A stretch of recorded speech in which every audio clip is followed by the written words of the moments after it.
Hey guys, what's up? It's Karl here, back with another episode, and today we are checking out the Microsoft Surface Book 3, which has a pretty hardcore following. This could be known as the MacBook Pro killer. The design hasn't changed too much since the second gen, last year's model, but we do have some pretty big internal spec upgrades. So let's get inside the box and see if this is worth the hype, because these do cost a ton of money.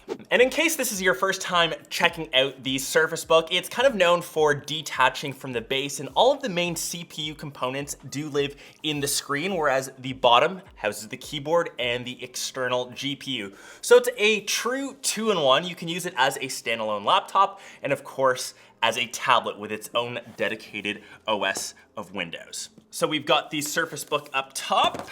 And I feel that Microsoft has gotten a lot better in their boot up and setup process. It's almost as easy and simple as Apple's, but now that everything is fully set up, you see that we've got the 15-inch Surface Book 3 here. It also comes in the 13.5-inch. And the exact model that I've got here is the Intel 10th Gen i7. It's got 32 gigs of RAM, a 512 SSD, and that will run you $27.99. But if you go for the base 15-inch, that sets you back $2,300. But what makes the Surface Book so special is this interesting hinge mechanism on the side. You can see as it opens and closes. This hasn't changed from last year. And yes, it does add some extra bulk to the overall device, but pressing the detach button, this should come off. And now that the screen is detached, we have a fully functional tablet. And because the CPU is all built into the display, I can now move this around and have this base sit off to the side. And that gives it a very interesting two-in-one form factor. And the big difference between this and other two-in-ones,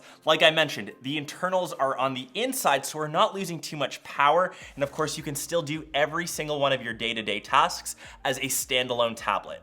And although I do find that mechanism pretty cool, and Microsoft has made improvements from the speed of when you press this button to the point of when you can detach it, it's sometimes a bit finicky, and I know that people have had problems with the latch mechanism before, but like I said, it has gotten better since the Surface Book 2, so that's always a plus. It just isn't as instantaneous, I think, as you'd want for spending close to $3,000 for a device.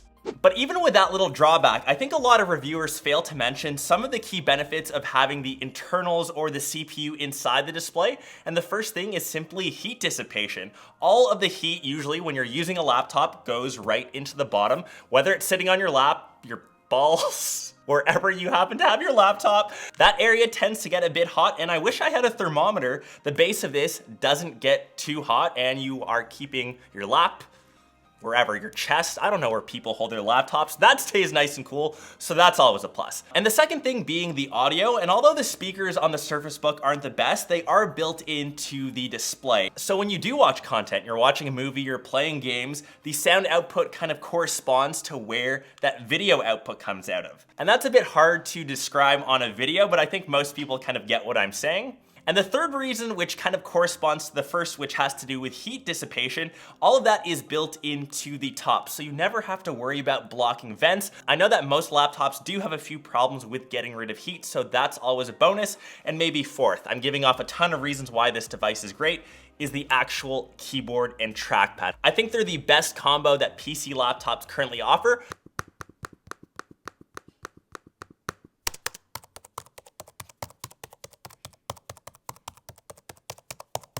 Maybe my one criticism, having the trackpad slightly bigger, especially on the 15-inch model, you can see all of the real estate that we have. It feels like they're missing out on some of that area. This could be slightly larger.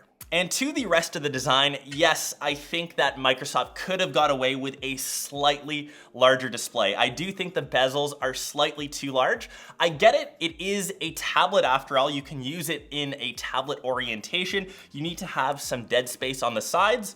We still have the camera sensors up top, of course, volume rocker, on and off button, and for the rest of the I/O on the device, you've got two USB ports, a SD card slot, which I'm always the biggest fan of, so I think a lot of people that use this are content creators, photographers, videographers. You will be a fan of that, and on the other side, only one USB-C port. I'd love to see the minimum of at least two, and of course, that proprietary Microsoft charger. And the one drawback about the Surface Book in general is just the overall form factor. Because you have that versatility, you have to have a device that, of course, is slightly thicker. She's got a thick bottom. When you compare that to, I guess, its main competitor, say my 16-inch MacBook Pro, you notice that they have a very similar form factor over top, but the side profile, noticeably thicker, noticeably heavier, and now you just need to decide, are you looking for that versatility, or do you want a lighter device? And because of the price point, the Surface Book is really tailored to high-end users. They can fully take advantage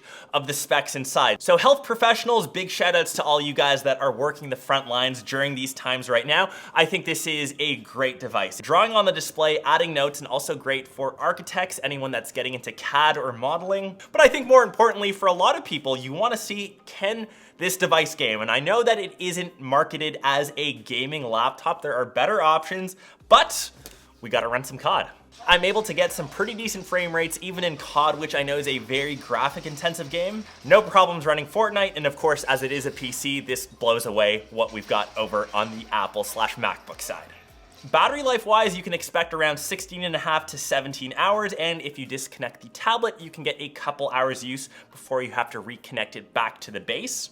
But yeah, that kind of wraps up my review of the Surface Book 3. I know it's a bit of a Frankenstein-ish device with this very interesting hinge. I still think Microsoft can improve on that lag-free time of disconnecting the base, but that's room for the Surface Book 4. And let me know if you want to see any more tests or comparisons on the Surface Book.